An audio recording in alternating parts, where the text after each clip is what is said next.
As férias de inverno são uma época especial quando as famílias se reúnem, compartilham calor e alegria e trocam presentes sob a árvore de Natal cintilante. No entanto, há aqueles que veem nessa época brilhante apenas uma oportunidade para enriquecimento ilícito, o que às vezes leva a consequências imprevistas. A família Harris mudou-se para a pequena cidade de Dryden, no estado de Nova York, em 1986.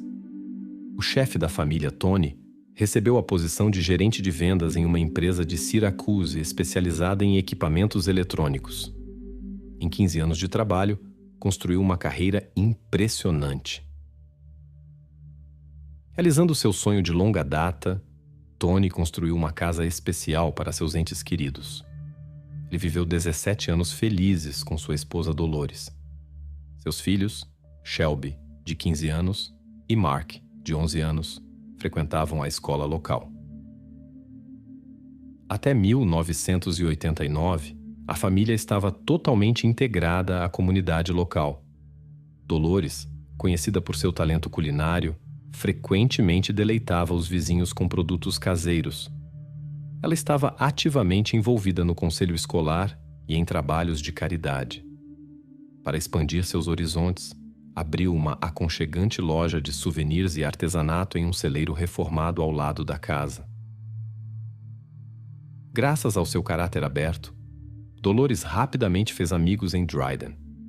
Toda a família Harris levava uma vida social ativa, era apaixonada por esportes e tentava não perder eventos locais.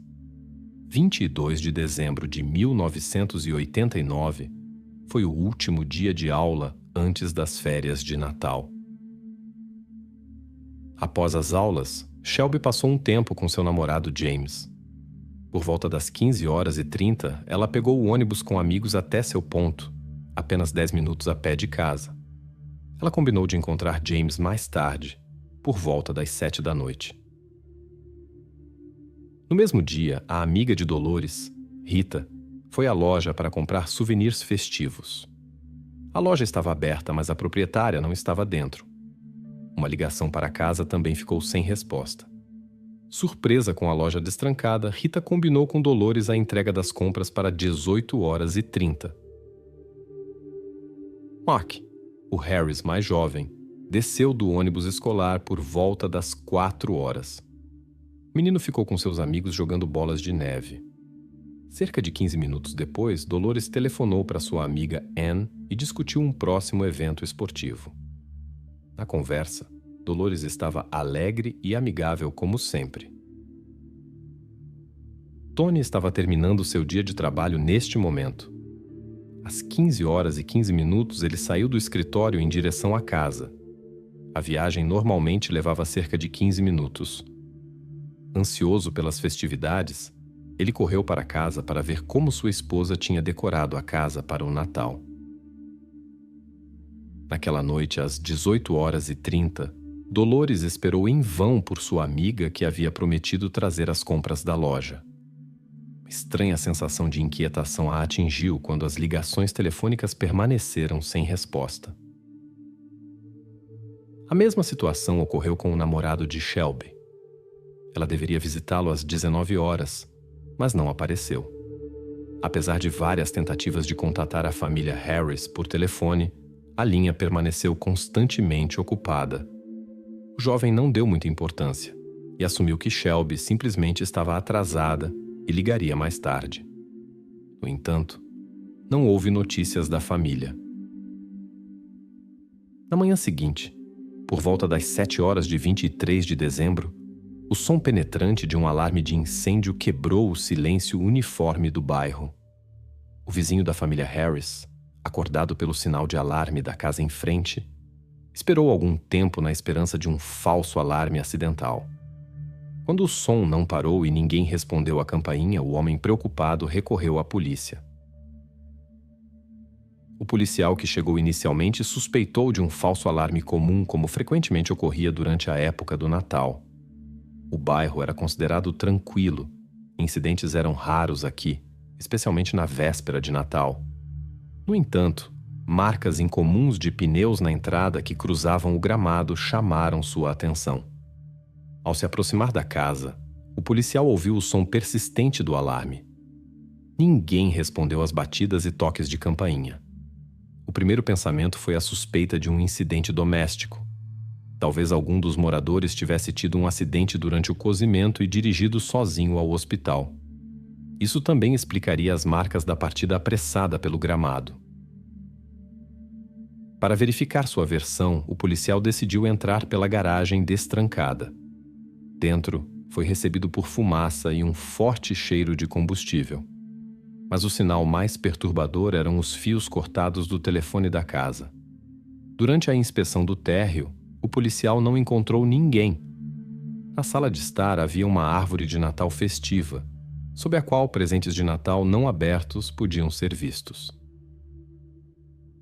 No quarto da filha mais velha da família, o policial deparou-se com uma cena perturbadora. Após descobrir Shelby, ele imediatamente chamou reforços e continuou a busca pelos cômodos. No momento da chegada dos serviços de emergência e outros guardiões da lei, mais 3 pessoas foram encontradas no quarto principal no primeiro andar. O casal havia sido imobilizado em sua cama e o menino estava ao lado deles. Para a imobilização foram utilizados diversos materiais improvisados, cordas e até mesmo um cabide de arame que prendia o casal. Nas cabeças dos 3 havia fronhas. Shelby também estava amarrada a uma cadeira com cabos e um cabide dobrado. Os policiais descobriram fragmentos do vestido de Shelby para o baile de Natal da escola. Estava rasgado e havia sido usado para amarrá-la. Os especialistas em incêndio determinaram que o fogo foi iniciado deliberadamente. Descobriram 3 focos de incêndio em diferentes cômodos. O perpetrador tentou destruir evidências usando fogo. Felizmente, não conseguiu eliminar completamente as provas. Os especialistas coletaram muitos dados que permitiram reconstruir os eventos daquela noite de Natal. Presumivelmente, entre 16 horas e 30 e 17 horas do dia anterior, alguém entrou na casa e ameaçou toda a família com uma arma de fogo. Segundo as estimativas dos investigadores, ele permaneceu lá até cerca de 22 horas e 30. No início da manhã, o perpetrador retornou para apagar vestígios, após o que, por volta das 6 horas e 45, o incêndio começou. O sistema de alarme de incêndio reagiu a tempo. O vizinho reagiu rapidamente ao sinal de alarme e contatou os serviços de emergência já às 6 horas e 58. Os especialistas em incêndio determinaram que o alarme foi acionado quase imediatamente após o início do incêndio. Vários recipientes com combustível foram encontrados na casa, galões de plástico e metal. Os investigadores suspeitavam que o combustível veio da garagem da família, onde as reservas do chefe da família estavam armazenadas. Por toda a casa, foram encontradas numerosas pontas de cigarro, embora ninguém da família pudesse tê-las deixado. Obviamente, elas pertenciam ao perpetrador. Infelizmente, estas eram as únicas evidências substanciais. Tinha-se a impressão de que os cômodos foram cuidadosamente limpos. Nenhuma impressão digital pôde ser encontrada. A investigação da cena do crime provou ser pouco produtiva. Nem mesmo estojos de balas puderam ser encontrados.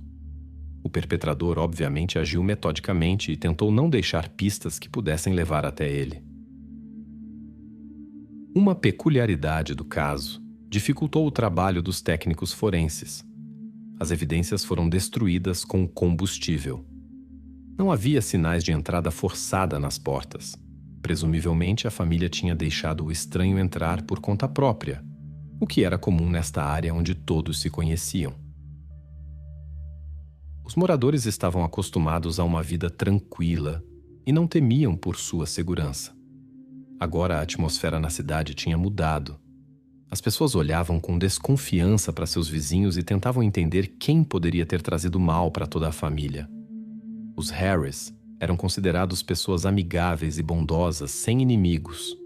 Eles levavam uma vida exemplar, sem conexões com o mundo criminal, sem dívidas ou vícios. O casal era fiel um ao outro e religioso. Passavam os fins de semana juntos e participavam ativamente da vida escolar das crianças e eventos esportivos do distrito. Na manhã, os investigadores descobriram a van familiar dos Harris. Estava em um estacionamento 7 quilômetros a oeste de sua casa. Informações chegaram sobre o uso dos cartões bancários da família em vários caixas eletrônicos da cidade. Em 23 de dezembro, estes cartões também foram usados para compras em vários centros comerciais, o que ajudou a determinar o tempo aproximado que o perpetrador passou nos caixas eletrônicos. No final dos anos 80, ainda não havia um sistema desenvolvido de vigilância por vídeo, então era necessário confiar em depoimentos de testemunhas oculares, especialmente funcionários das lojas. Descobriu-se que um homem pagou 4 vezes com o cartão de Tony Harris e uma mulher pagou igualmente com o cartão de Dolores. Eles se destacaram por grandes compras: eletrodomésticos, eletrônicos, roupas íntimas, roupas e joias caras. Informações valiosas foram fornecidas por um funcionário da loja de utilidades domésticas. Ele se lembrou de um cliente estranho que cheirava fortemente a gasolina e tinha manchas de óleo nas calças. O vendedor ajudou a criar um retrato falado, que foi refinado com a ajuda de outras testemunhas. Estavam procurando por um casal de pele escura, um homem de cerca de 30 anos, estatura média com cabelo encaracolado, e uma mulher de cerca de 50 anos. Os retratos falados foram divulgados ao público para a busca. No mesmo dia, vários relatórios chegaram. Particularmente importante foi o depoimento de um professor universitário que morava a 1 quilômetro da cena do crime. Na manhã de 23 de dezembro, ele notou a van dos Harris se movendo lentamente. Nela estavam um homem de pele escura e uma mulher que correspondiam aos retratos falados. O professor os reconheceu como vizinhos, mãe e filho. Seguiram-se mais testemunhos. Pessoas viram os suspeitos em caixas eletrônicos, em lojas, e mencionaram os mesmos nomes. Finalmente, a identidade da suspeita cúmplice foi estabelecida. Shirley King, de 55 anos, uma cidadã cumpridora da lei. Seu filho de 33 anos, Michael, também conhecido como Anthony Turner, tinha um passado criminal. Em 1979, Michael foi condenado por invasão de propriedade, mas foi libertado em liberdade condicional em 19 de fevereiro de 1980. Ele se estabeleceu com sua namorada e filha de 2 anos em uma casa duplex. Na outra parte da casa, vivia sua mãe. Antes disso, ele havia cometido algumas infrações, mas elas não tiveram consequências graves. Até 1982, Michael foi novamente detido, desta vez por posse de um arsenal de armas. Durante seu tempo em custódia preventiva, ele expressou arrependimento por não ter resistido aos policiais. O jovem tinha um rico histórico criminal, principalmente invasões de casas usando equipamento de tiro. Até o incidente com a família Harris, não havia conflitos sérios com pessoas em seus atos. Apesar das suspeitas e testemunhos, os investigadores não conseguiram apresentar acusações relacionadas à família. O jovem foi colocado sob observação. Os vizinhos consideravam Michael e Shirley bastante estranhos. Nos 2 anos de sua estadia no duplex, eles mal tiveram contato com seus arredores.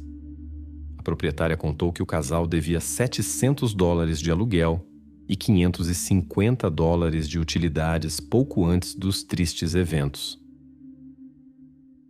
Um dia após o incidente, eles surpreendentemente encontraram meios para quitar as dívidas. Em 26 de dezembro, um certo Stephen May foi à polícia que conhecia Michael desde o final dos anos 70. Stephen confessou que foi seu parceiro em um dos roubos de objetos de valor natalinos. Ele descreveu seu conhecido como alguém que, como o Grinch, deliberadamente arruinava os feriados das pessoas. Todo Natal ele procurava um apartamento ou casa. Segundo o relato de Steven, ele visitou seu conhecido no dia seguinte ao ocorrido, que lhe mostrou equipamentos feitos em casa e dispositivos modificados. Steven especificou que o arsenal de armas foi vendido a Michael por uma amiga ainda em janeiro de 87. As características correspondiam às evidências da cena do crime. A presença de um silenciador explicava o silêncio que os vizinhos dos Harris notaram. Nessa época, a mãe de Michael, Shirley, trabalhava como faxineira em um hotel. Em 30 de janeiro de 90, um investigador disfarçado se hospedou lá. Seu nome era David Harding, um investigador iniciante, mas promissor. Ele se destacava por sua inteligência, perseverança e princípios, o que contribuía para o desenvolvimento de sua carreira. O divórcio recente o fez mergulhar de cabeça no trabalho. Amigos brincavam que ele agora estava casado com o serviço. Apesar das dificuldades pessoais, ele cumpria seus deveres profissionais de forma excelente e era ideal para a investigação do caso dos dois malfeitores perigosos. Os colegas notavam o talento especial de Harding para encontrar evidências nos casos mais difíceis e descobrir impressões digitais onde nem mesmo especialistas experientes conseguiam encontrar. Nessa época, ele já tinha ajudado a responsabilizar vários criminosos perigosos que praticamente não deixavam rastros. Ele dedicou atenção especial ao caso da família Harris. Em outubro de 90, um investigador disfarçado se estabeleceu em um hotel sob o nome de David Savage. Seu objetivo era estabelecer contato com Shirley. Durante a conversa, a mulher compartilhou seus planos. Pretendia se mudar para sua própria propriedade no norte do estado de Nova York, onde possuía 200 acres de terra. Shirley falou sobre sua intenção de abrir um hospício para necessitados. David, que se apresentou como um empresário com conexões com estruturas governamentais, ofereceu apoio na obtenção de fundos para este nobre empreendimento. Tal proposta, obviamente, interessou a interlocutora e ajudou a estabelecer uma relação de confiança. Durante as conversas, o investigador notou um detalhe interessante. Shirley reagia particularmente de forma emocional a notícias de televisão relacionadas a acusações contra suspeitos de pele escura. Outra observação. Ela preferia uma marca rara de tabaco, cujos restos foram encontrados na cena do crime. David, usando um gesso como disfarce, pediu ajuda a Shirley para assinar convites para uma reunião de formandos. Ela concordou prontamente e assinou 25 envelopes, incluindo um com o nome Dolores. Este nome não foi escolhido por acaso. Estava planejado comparar a caligrafia com as assinaturas de uma certa Dolores em cheques de cartão de crédito de pessoas desaparecidas. Com um truque simples, pedindo um copo de suco de laranja, o investigador obteve as impressões digitais de Shirley. Em conversas posteriores, a mulher falou sobre seus filhos, Robert e Gabrielle, que viviam em outros estados. É notável que ela não mencionou uma palavra sobre seu filho Michael King e seus nomes alternativos. Quando questionada sobre problemas anteriores com a lei, Shirley reagiu de forma incomum, mas manteve a compostura. Embora anteriormente tenha sido relatado que nenhuma impressão digital foi encontrada nas casas das vítimas, Harding estava convencido do contrário. A busca simplesmente não tinha sido minuciosa o suficiente. Suas suspeitas foram confirmadas 2 dias após conhecer Shirley. Sua impressão digital foi descoberta em um galão da casa dos Harris. Isso, junto com outras evidências, provou ser suficiente para apresentar acusações oficiais contra os suspeitos. Em 7 de fevereiro de 1990, uma unidade especial das Forças da Lei dirigiu-se ao duplex de Michael para realizar buscas. Era sabido que na casa dos Kings havia um impressionante arsenal. Considerando as declarações anteriores de Michael sobre sua disposição para confrontar a polícia, um helicóptero de resgate foi colocado no ar como precaução. Várias equipes médicas estavam de prontidão em caso de complicações. Quando a unidade entrou no quarto, encontraram Michael armado na cama. Após o pedido para cessar a resistência, ele levantou-se abruptamente e um tiro foi ouvido. Houve fogo revidado. Mais tarde, um fragmento foi encontrado no teto, confirmando a legitimidade das ações dos investigadores. Neste momento, Shirley King já estava sob custódia. Na parte do duplex onde Michael morava, uma oficina foi descoberta com bancada de trabalho, máquinas e ferramentas. Como seu conhecido relatou, tudo isso era usado para produzir equipamentos caseiros e objetos afiados para venda. Por toda a casa, exemplares destes produtos foram encontrados junto com munição. Os investigadores também descobriram a bicicleta do jovem. Presumivelmente, ele a usava para se aproximar discretamente da casa dos Harris. Na metade do duplex onde sua mãe morava, encontraram cigarros da mesma marca que havia na cena do crime. A polícia apreendeu um isqueiro que foi comprado no dia em que o vendedor da loja de utilidades domésticas notou um cliente estranho com forte cheiro de gasolina. Durante a busca no quarto de Michael, encontraram equipamento de assalto 22 modificado. Correspondia à descrição do objeto relatado pelo conhecido do suspeito. O exame balístico confirmou a conexão deste objeto com um incidente na casa dos Harris. Durante os interrogatórios, Shirley insistiu em sua inocência e alegou que os investigadores tentavam acusá-la sem motivo. Ela admitiu que seu filho lhe dera um cartão de crédito alheio, mas supostamente não se interessou por sua origem. A mulher negou as acusações e disse que teria sido irracional causar mal a uma família inteira por alguns milhares de dólares que ela e seu filho haviam gastado. Mais tarde, ela mudou seu depoimento, admitiu as ações de seu filho, mas insistiu que não sabia de suas intenções. Shirley contou que ficou sabendo do incidente com os Harris através das notícias e questionou seu filho sobre os cartões. Michael confessou e explicou suas ações pelo medo de ser descoberto, já que a família poderia tê-lo identificado. Segundo Shirley, ela repreendeu seu filho pelo ocorrido, mas não informou as autoridades. No entanto, uma nova investigação refutou suas alegações sobre sua não participação. Uma pequena impressão digital foi descoberta em um dos galões que, segundo Harding, pertencia a Shirley. Os investigadores suspeitavam que Shirley não estava presente durante o incidente com a família, mas definitivamente apareceu lá depois. Como camareira em um hotel, ela trabalhava profissionalmente com limpeza de quartos e podia remover vários tipos de manchas. Essas habilidades provavelmente a ajudaram a limpar minuciosamente a casa dos Harris. No início de agosto de 1990, o caso de Shirley foi levado a tribunal. A acusação apresentou 12 pontos, incluindo cumplicidade em invasão, alteração da cena do crime, incêndio criminoso, posse de propriedade alheia e obstrução das investigações. Em 13 de agosto, o promotor sugeriu um envolvimento mais sério de Shirley, mas devido à falta de provas, essas acusações tiveram que ser retiradas. Sabe-se que a namorada de Michael morava em seu duplex e estava lá no Natal. Durante a audiência, ela confirmou o álibi de Shirley e contou que seu namorado saiu 2 vezes para algum lugar sem explicar para onde. Sua mãe ficou com a jovem mulher toda a noite.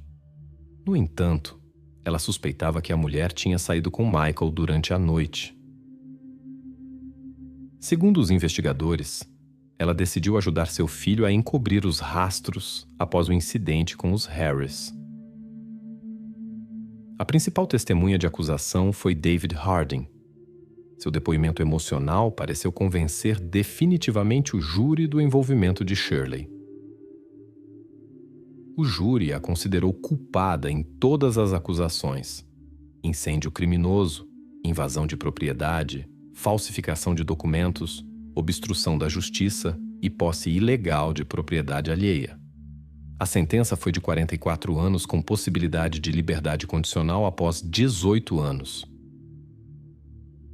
Perante o júri, Shirley admitiu o uso de um cartão de crédito alheio, mas insistiu que não conhecia seus proprietários e nunca esteve na casa dos Harris.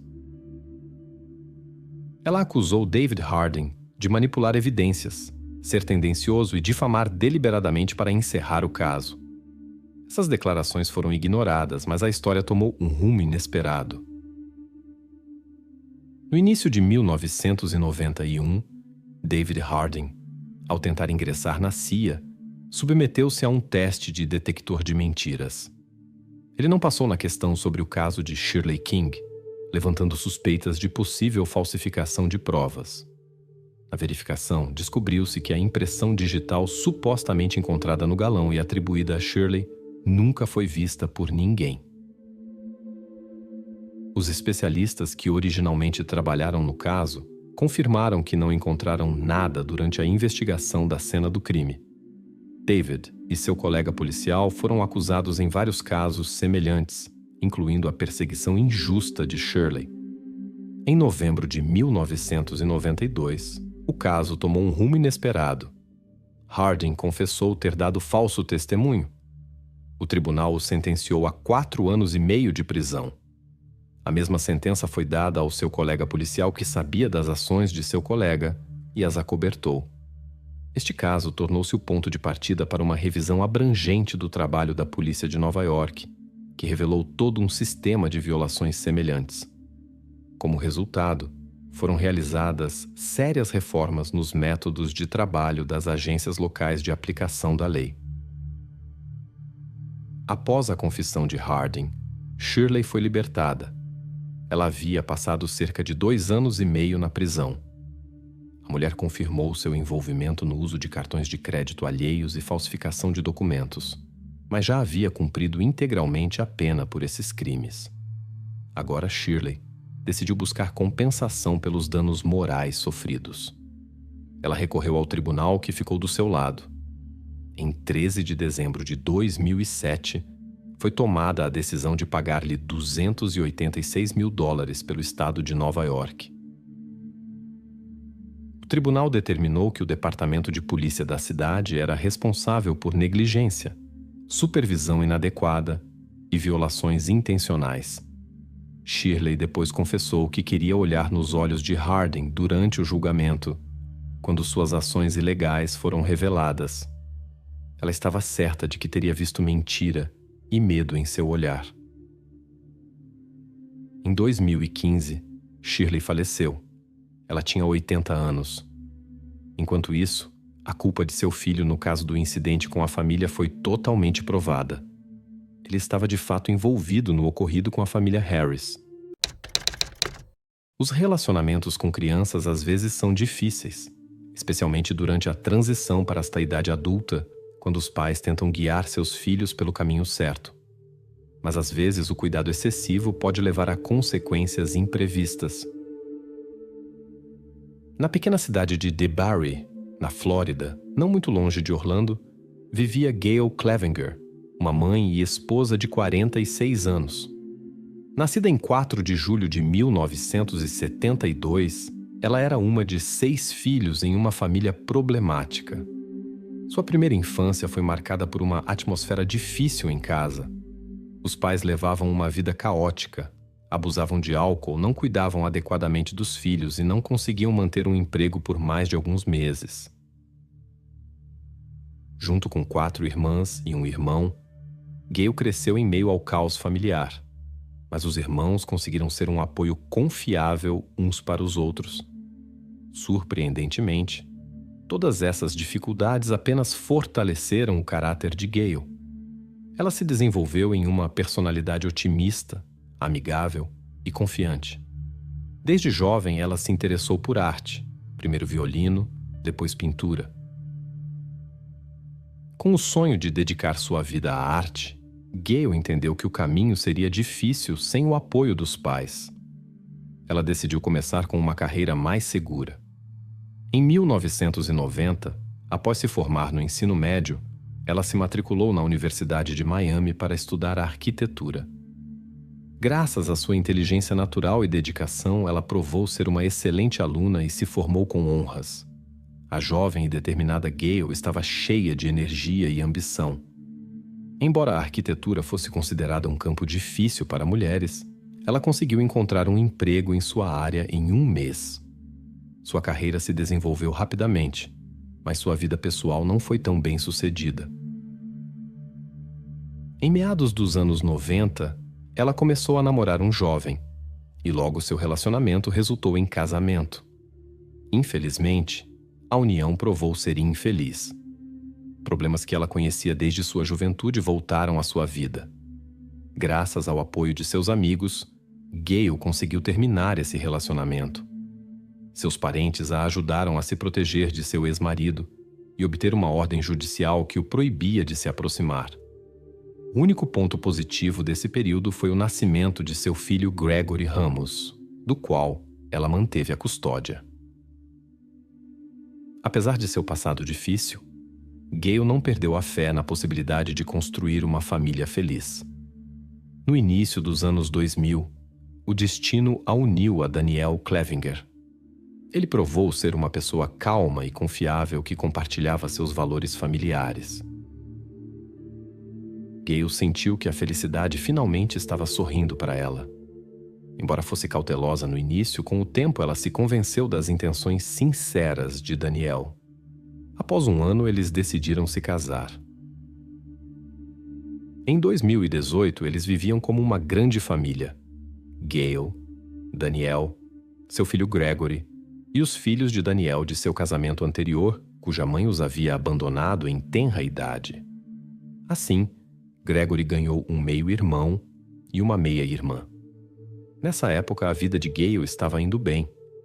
Ela estava fazendo carreira, mas assuntos familiares continuavam a preocupá-la, especialmente em relação a seu filho Gregory Ramos, que nasceu em 2003. Desde pequeno, Gregory era retraído. Embora tivesse amigos, seu círculo social permanecia muito pequeno. Em ambientes desconhecidos, ele era inseguro e tinha dificuldade em fazer contato com os outros. A mãe, preocupada, tentou ajudá-lo a se tornar mais sociável, inscrevendo-o nos escoteiros. Gayle também matriculou seu filho em aulas de karatê, esperando que o esporte lhe desse mais confiança e o ajudasse a se relacionar melhor com seus pares. Apesar da presença do meio-irmão e da meia-irmã, não se desenvolveu entre eles uma relação próxima. As pessoas ao redor notavam o cuidado extraordinário de Gayle com seu filho. Ela dedicava todo o seu tempo livre a Gregory e tentava proporcionar-lhe uma vida confortável que ela mesma não teve em sua juventude. Ela mimava seu filho na esperança de criar condições ideais para ele.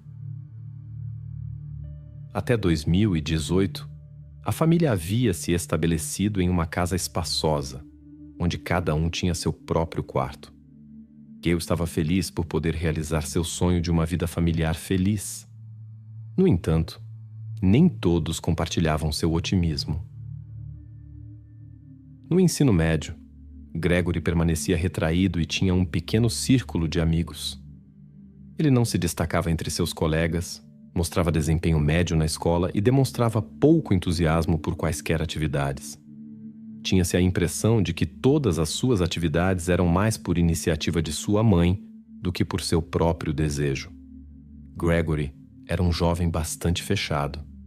Raramente passava tempo com amigos depois das aulas e preferia se recolher em seu quarto com o computador. Suas principais ocupações eram videogames e música alta, que ele tocava constantemente em seu quarto. Durante esse período, ele desenvolveu problemas comportamentais, incluindo conflitos com outros, o que atraiu a atenção da polícia. Sua mãe, querendo proteger seu filho, conseguiu convencer os representantes da lei a dar-lhes a oportunidade de corrigir a situação por conta própria. O assistente social juvenil examinou Gregory e concluiu que o problema não estava em suas habilidades. O jovem simplesmente não queria se esforçar para alcançar objetivos. A situação foi complicada pela difícil fase de transição para a idade adulta. Gayle estava muito preocupada com os conflitos de seu filho com a lei. Embora nada crítico tivesse acontecido até então, ela temia que, sem controle adequado, tudo pudesse piorar. A mãe tentou direcionar a energia de seu filho para o estudo em vez dos jogos. Sua atenção constante ajudou a melhorar seu desempenho. No entanto, Gregory resistia a qualquer tentativa de influenciar sua vida. Antes do inverno de 2018, a situação na família se agravou novamente. Embora as notas permanecessem medianas, o currículo ficou mais difícil. Os resultados pioraram e o jovem não mostrava vontade de estudar. Quando novos tópicos começaram em diferentes matérias, Gregory ficou para trás. A mãe tentou ajudar com os estudos, mas encontrou resistência. Quando notaram que o apoio realmente melhorava o desempenho, o padrasto de Gregory e seus filhos também começaram a ajudar a mãe. Os pais uniram forças para direcionar a atenção do filho para os estudos e alcançar os resultados desejados. Em 1º de novembro de 2018, Daniel foi com os filhos mais novos visitar parentes em outra cidade, ficando em casa apenas Gale e o filho mais velho. Embora não tivesse apoio nas conversas educacionais naquele dia, a mulher continuou insistindo na importância da educação. À noite, após revisar as notas, Gale notou que o desempenho de Gregory estava caindo novamente. Ela teve uma conversa séria com ele sobre a importância do aprendizado, da formatura e das perspectivas futuras para a faculdade. Como de costume, o jovem ouviu com indiferença, sem mostrar emoções. Gradualmente, a tensão diminuiu. No dia seguinte, Gregory foi para as aulas como de costume. As pessoas ao seu redor não notaram nada em comum. Ele continuava sendo a mesma pessoa quieta e fechada que só se comunicava com um círculo restrito de amigos. Depois das aulas, ele se dirigiu para casa. Por volta das 3 da tarde de 2 de novembro de 2018, um Gregory agitado ligou para o número de emergência 911. Ele informou ao atendente que havia acabado de voltar da escola e descoberto sinais de arrombamento na porta e desordem na casa. Ele não entrou, temendo a possível presença de um estranho. O jovem deixou imediatamente claro que havia passado o dia todo na escola. O que mais o preocupava era o fato de que o carro de sua mãe estava estacionado em frente à casa. Dentro, havia um silêncio incomum. E ele estava preocupado com o estado de Gale, que não conseguia encontrar em lugar algum.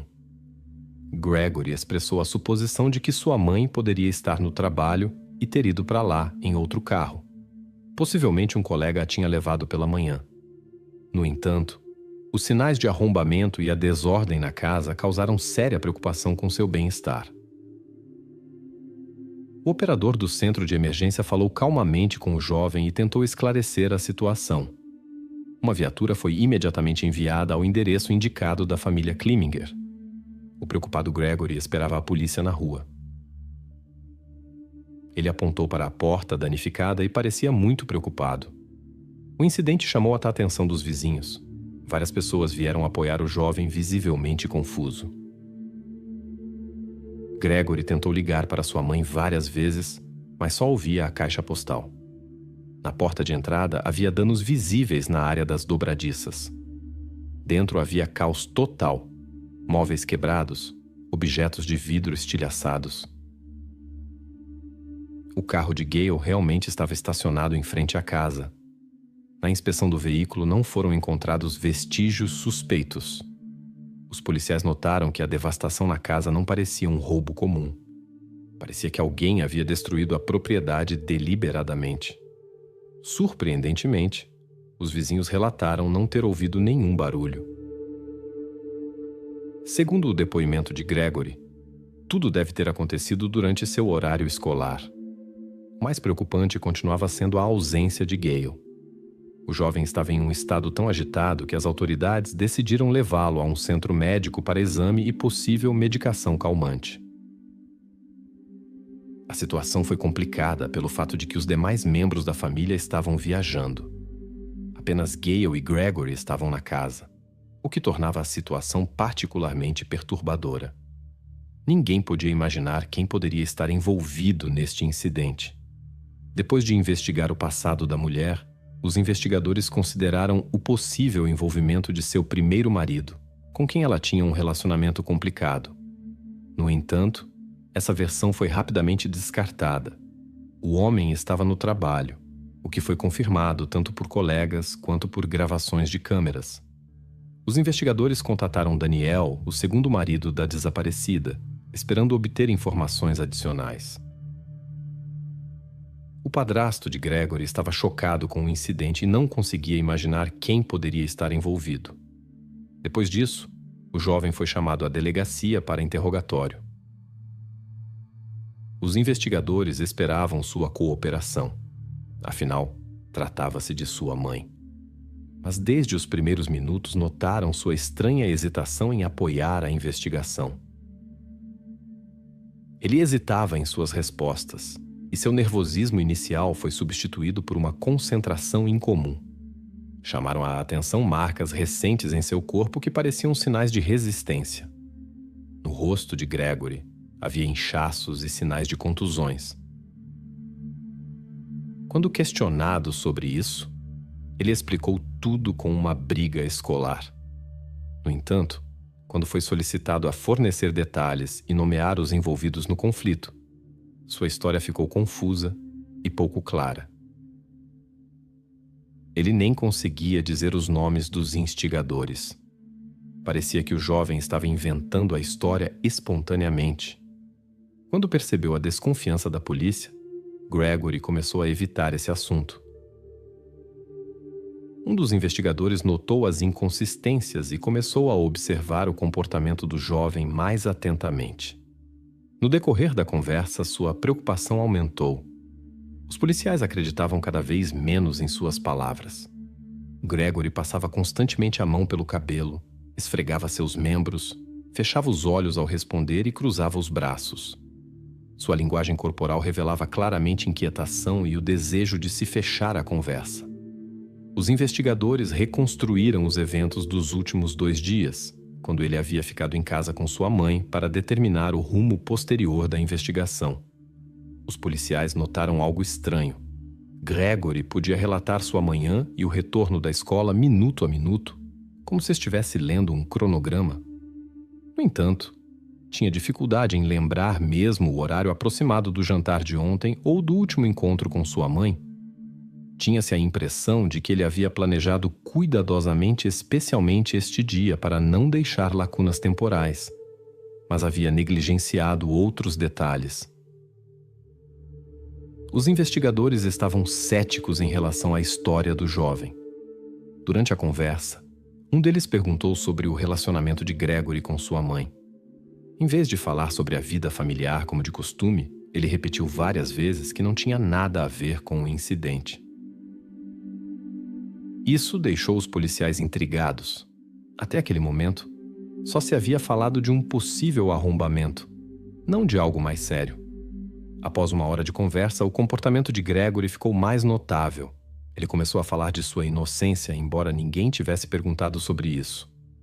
Então ele tentou direcionar a atenção para um grupo de amigos estranhos, sugerindo que a polícia deveria investigá-los. Neste ponto, havia muitas contradições na narrativa de Gregory.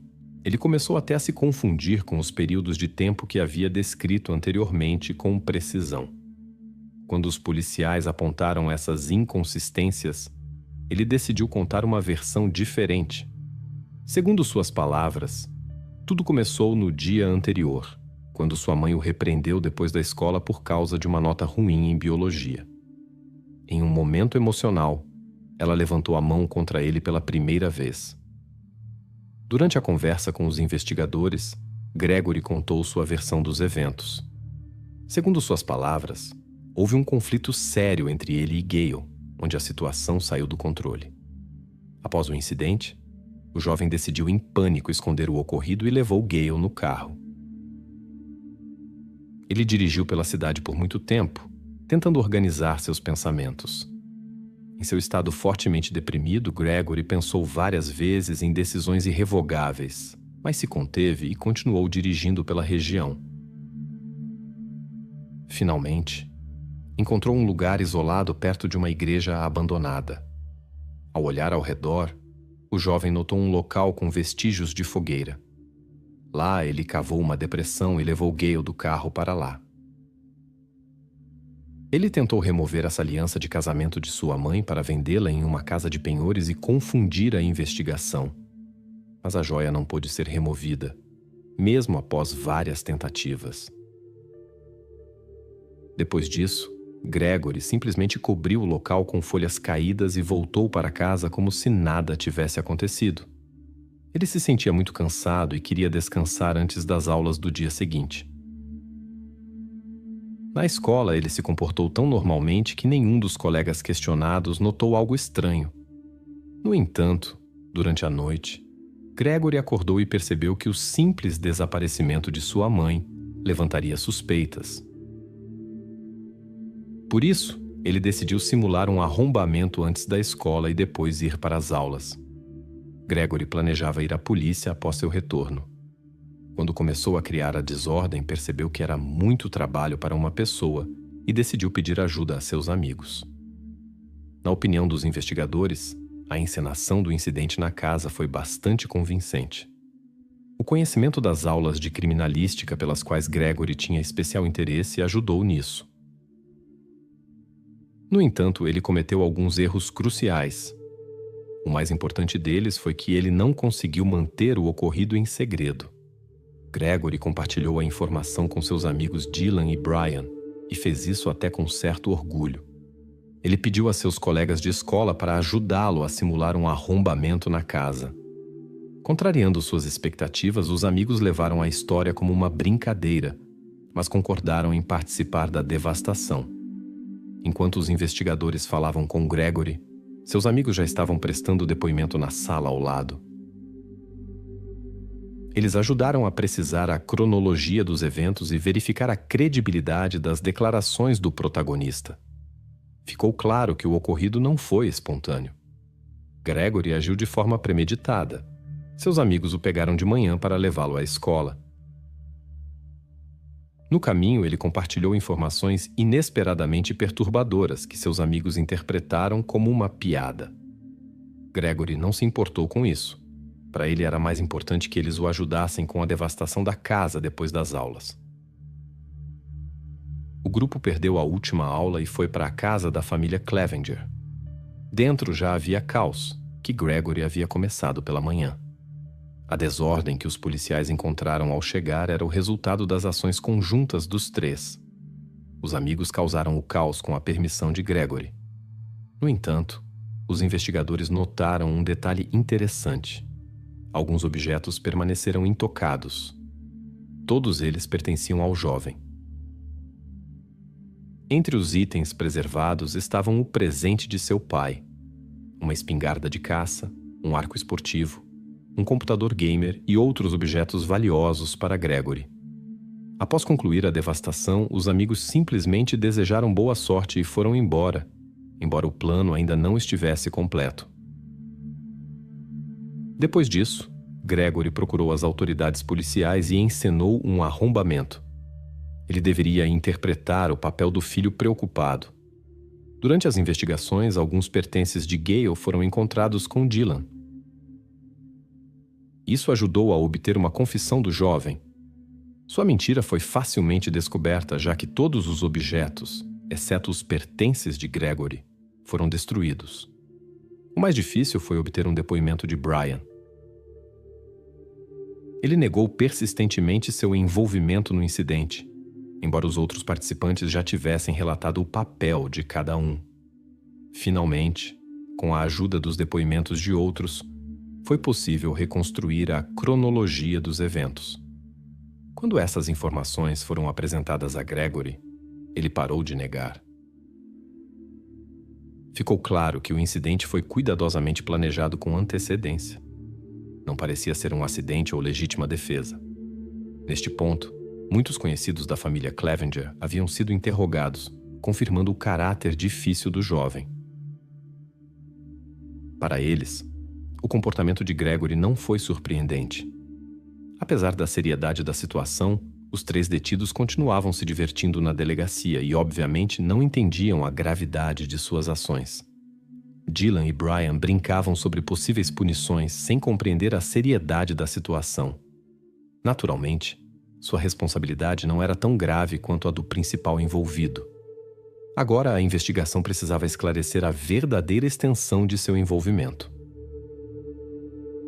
Após o interrogatório, os três foram levados sob supervisão para o Departamento de Justiça Juvenil. A polícia encontrou Gale no local indicado.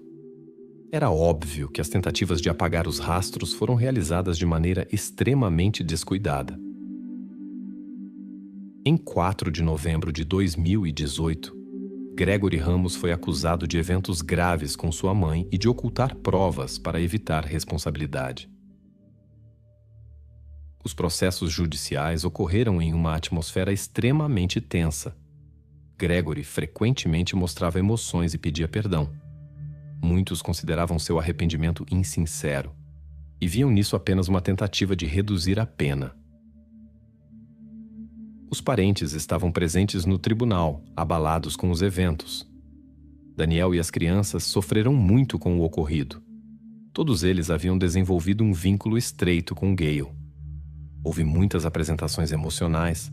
Gregory falou em sua defesa, pediu desculpas aos familiares pela dor causada e pediu clemência para Prine e Dylan, cuja inocência ele afirmava. O acusado repetiu isso várias vezes, mas a promotoria se baseou apenas em fatos e continuou as investigações. Segundo o depoimento de Gregory, seus amigos não entenderam a verdadeira situação. Quando percebeu isso, apresentou tudo como uma brincadeira e inventou uma história para explicar a desordem na casa. Devido à sua pouca idade, Gregory Ramos tinha chances de receber uma pena mínima. Para chegar a um acordo, a promotoria ofereceu um acordo. Uma confissão o ajudaria a evitar a pena máxima. Gregory aceitou os termos do acordo e relatou os eventos daquela noite. Ele falou sobre desentendimentos com sua mãe por causa de seu desempenho escolar. Após a discussão, ele se retirou para seu quarto e bateu a porta com força. Ele tentou dormir, mas não conseguiu. As palavras de sua mãe, ditas no calor da discussão, não o deixavam em paz. Mais tarde, ele saiu de seu quarto e voltou à conversa com Gale. A situação escalou. Na raiva, Gregory perdeu o controle de si mesmo. O incidente durou cerca de meia hora, embora ele tivesse tempo para voltar a si e parar. Por isso, o ocorrido dificilmente pode ser considerado não intencional. Descobriu-se que Gale, enquanto Gregory estava em seu quarto, contatou seu marido, que estava com os mais jovens na casa de parentes, e contou-lhe sobre a difícil conversa com seu filho. Seu marido tentou acalmá-la e prometeu cuidar de tudo quando voltassem em alguns dias. Ele não podia prever tal desenvolvimento. O tribunal impôs uma pena de 45 anos de prisão. A possibilidade de liberdade condicional existirá após 25 anos. Após a libertação, ele estará sob supervisão constante. Apesar dos pedidos de clemência de Gregory para seus amigos, eles também enfrentavam uma pena severa, até 30 anos. Dylan Seglarek foi negada a possibilidade de liberdade sob fiança após as audiências preliminares. Dylan tinha um histórico de problemas psicológicos. Diante disso, havia a possibilidade de ele se machucar ou fugir. Ele passou os próximos 309 dias em custódia preventiva. Mais tarde, foi-lhe oferecida liberdade mediante fiança de $200 mil, mas a família não conseguiu levantar essa quantia.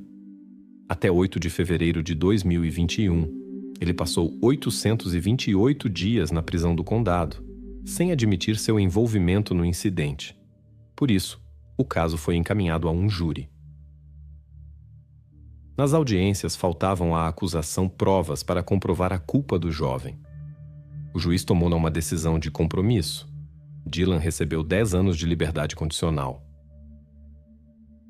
Brian Poros foi o que se saiu melhor. Após as audiências preliminares, sua fiança foi fixada em $100 mil, que seus pais conseguiram pagar. Ele recebeu condições padrão, mas ainda assim pôde terminar a escola e ir para a faculdade. Durante esse período, o jovem nunca violou as condições de sua liberação. Em 8 de julho de 2021, Brian compareceu ao tribunal. Os advogados enfatizaram que durante os 3 anos em liberdade ele havia se provado um membro digno da sociedade. No entanto, a família Gale insistia em uma pena mais severa e exigia para ele a mesma punição que Dylan: 828 dias de prisão e 10 anos de liberdade condicional. A defesa argumentou que o acusado era vítima das circunstâncias e, devido à sua pouca idade, não compreendia a gravidade da situação. A promotoria insistia na punição e recebia o apoio dos parentes de Gale. Por fim, Brian recebeu uma pena de liberdade condicional. Daniel, o marido de Gale, admitiu mais tarde que havia perdoado os jovens, pois percebeu que a raiva não mudaria o que aconteceu. Ele decidiu deixar a situação para trás e seguir em frente. Relações familiares às vezes abrigam sentimentos complexos que podem levar a consequências imprevisíveis. Na pequena cidade italiana de Avetrana, onde viviam cerca de 6.000 pessoas, todos se conheciam e as notícias se espalhavam rapidamente. Aqui vivia Sara Scasi, de 15 anos, de quem os moradores locais se lembravam como uma estudante excepcionalmente enérgica e alegre. Seu caráter vivaz se destacava mesmo entre seus pares ativos. Ao mesmo tempo, ela mantinha sua bondade, embora tivesse uma natureza firme e determinada, o que frequentemente a ajudava em várias situações. Em 26 de agosto de 2010, Sara planejava se encontrar com sua prima Sabrina Misseri. As jovens queriam ir à praia com um grupo de amigas. A distância entre suas casas era de apenas 600 metros. Sara saiu mais cedo, com a intenção de chegar às 14 horas. Normalmente, ela levava cerca de 10 minutos no caminho habitual pelo bairro tranquilo até sua prima. Mas desta vez, algo deu errado. Sara se atrasou, o que não combinava com seu caráter pontual. Elas haviam combinado de se encontrar mais cedo para esperar as outras juntas e se preparar para a viagem. Às 14 horas e 42 minutos, mais 2 amigas se juntaram a Sabrina, mas Sara ainda não estava lá. A primeira contou que já havia tentado contatar Sara várias vezes, mas todas as ligações e mensagens ficaram sem resposta. Para confirmar suas palavras, Sabrina discou o número novamente, sem sucesso. Isso causou preocupação em todas as jovens. A viagem estava em questão e agora era importante descobrir o motivo do desaparecimento da amiga. As amigas decidiram percorrer a rota de Sara. Quando chegaram à sua casa, não encontraram rastros, como se ela tivesse desaparecido no ar. Em casa, ela também não estava. A mãe preocupada confirmou que sua filha havia saído de casa há mais de 1 hora e já deveria estar com a parente. A mulher angustiada também percorreu a rota habitual de sua filha, mas não encontrou pistas. Após várias horas de silêncio, a mãe recorreu à polícia. Os policiais começaram imediatamente a busca. Eles determinaram a área de busca, verificaram a rota conhecida, depois expandiram a área, mas não encontraram sinais de incidente. Paralelamente, os investigadores interrogaram os parentes da jovem, família, vizinhos, colegas de classe e outros moradores da cidade e verificaram todas as possíveis fontes de informação. Inicialmente, foi considerada a versão de um sequestro para resgate, suspeitando-se que o perpetrador havia apagado cuidadosamente os rastros. No entanto, esta versão logo foi descartada. Em uma pequena cidade italiana, vivia Sara, uma menina de uma família comum. Ela foi criada por sua mãe solteira, enquanto seu irmão mais velho trabalhava como pedreiro em Milão. A modesta riqueza da família excluía a versão de motivos interesseiros do desaparecimento. A suposição de uma partida voluntária de casa também não se confirmou. Sara tinha uma excelente relação com sua família e amigos. e ela também não tinha para onde ir. Os carabinieri continuaram persistentemente a busca. Em 6 de outubro de 2010, após 1 mês e meio, eles encontraram Sara na área rural de Avetrana. Inicialmente, a investigação estava em um beco sem saída. Ninguém do círculo próximo conseguia se lembrar de quaisquer conflitos na vida de Sara. Parecia que ela não tinha inimigos. Sara levava um estilo de vida saudável, evitava companhias duvidosas e situações arriscadas. Em busca de pistas, os investigadores examinaram suas redes sociais. Mas os perfis se mostraram típicos de uma adolescente. Fotos e postagens mínimas. A mãe entregou aos investigadores o diário pessoal de Sara na esperança de encontrar pistas importantes. E, de fato, encontraram-se detalhes interessantes. Sara confiava ao caderno seus pensamentos mais íntimos. Em 2010, Sara Scasi, de 15 anos, era estudante do ensino médio. Ela era muito próxima de sua prima Sabrina Misseri, de 22 anos, que trabalhava como esteticista. Elas compartilhavam um interesse comum pela indústria da beleza, onde Sara sonhava com uma carreira. As duas se davam muito bem, até Ivan Russo entrar em suas vidas. O homem de 27 anos era um amigo da família dos Scasi. Sabrina imediatamente se encantou por ele e buscava um relacionamento. Apesar da grande diferença de idade, Sara também sentia simpatia por Ivan. Para ela, provavelmente era a busca por uma figura paterna, já que seu pai biológico havia abandonado a família quando ela era muito jovem. Entre eles se desenvolveu uma conexão especial. O calor no relacionamento entre Ivan e Sara não passou despercebido por Sabrina, que foi dominada pelo ciúme. Os conflitos entre as primas se multiplicaram. Pouco antes do desaparecimento de Sara, houve uma séria discussão na frente de testemunhas. Sabrina mais uma vez acusou sua prima mais nova por causa de Ivan. Sara não aguentou o escárnio e respondeu duramente, aludindo às intenções questionáveis da Sabrina de 22 anos em relação ao jovem. A humilhação pública pela irmã mais nova atingiu Sabrina profundamente. A história se espalhou rapidamente pela vizinhança e foi enriquecida com novos detalhes. No dia seguinte, os moradores discutiam animadamente sobre o relacionamento entre Ivan e Sabrina e desenvolviam versões cada vez mais estranhas do acontecido. O relacionamento entre as primas estava definitivamente arruinado. Ao examinar o diário de Sara, os investigadores descobriram uma entrada interessante. Nela, ela descrevia o comportamento incomum de sua prima naquela noite. Sara notou que nunca tinha visto sua parente em tal estado e até sentiu medo. Isso poderia indicar um motivo sério, mas desentendimentos familiares poderiam levar a tais consequências? Os investigadores falaram com muitas pessoas, incluindo um grupo de amigas que planejavam um passeio conjunto à praia.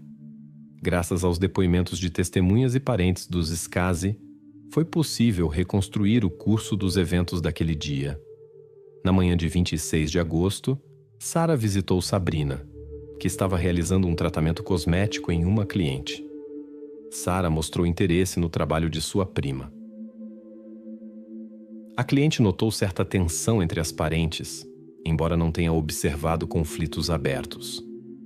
Ela também confirmou que as jovens combinaram diretamente na sua frente um passeio à praia para a tarde. Mariângela Pagnoletti e sua irmã mais nova Alessandra deveriam se juntar a elas.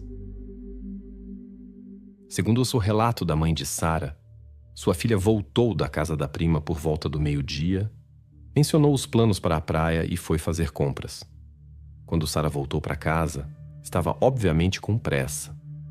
Ela almoçou apressadamente, sem se sentar à mesa, trocou de roupa rapidamente e saiu de casa por volta das 13h30. Ela planejava estar na casa de sua prima até às 14h e ainda passar em uma loja no caminho. Após sair de casa, Sara não foi mais vista. Às 14h42, as amigas chegaram à casa de Sabrina, em cuja presença ela tentou novamente contatar Sara. Os investigadores precisavam descobrir em que ponto o caminho de Sara foi interrompido. O interrogatório dos moradores trouxe resultados inesperados. Várias pessoas confirmaram que viram Sara chegar à casa de sua parente e entrar. Depois disso, seu rastro se perdeu. Isso levantou sérias questões sobre Sabrina na investigação. Ela se tornou a principal suspeita com motivo e oportunidade no foco das autoridades. Uma busca foi realizada em sua casa. O exame médico revelou a causa do incidente: obstrução da respiração. O tempo coincidia com a estada de Sara na casa de Sabrina. As evidências apontavam para a parente. A análise das conversas telefônicas mostrou, às 14h23, Mariângela falou com Sabrina e confirmou os planos para a praia. No final da conversa, Sabrina fez uma pergunta incomum: se Mariângela havia encontrado Sara.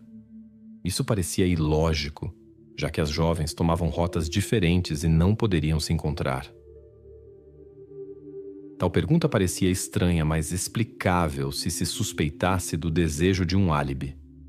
Às 14h28, uma ligação de Sara chegou ao telefone de Sabrina. De acordo com a perícia, os eventos já haviam tomado um caráter irreversível neste momento. Provavelmente a ligação não foi feita por Sara, uma tentativa óbvia de desviar suspeitas. As suspeitas contra Sabrina tornavam-se cada vez mais sérias.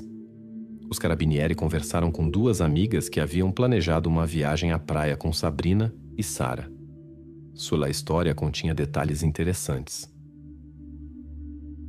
Quando as irmãs Pagnoletti chegaram à casa de Sabrina, ela as recebeu de maneira incomum, na varanda fora da casa. Isso divergia de seu comportamento habitual, pois normalmente ela recebia os convidados dentro de casa. Desta vez, ela parecia prolongar propositalmente o tempo e não as deixava entrar no edifício. Agora este comportamento ganhava um novo significado. Possivelmente Sabrina estava escondendo algo. A principal envolvida no caso foi até as visitas. Começou imediatamente a explicar a ausência de Sara e mostrou preocupação. Na presença das amigas, ela ligou para o número de Sara, como se quisesse corroborar suas palavras e criar uma justificativa. Na primeira ligação havia sinal, mas sem resposta. Após a segunda tentativa, o telefone estava desligado.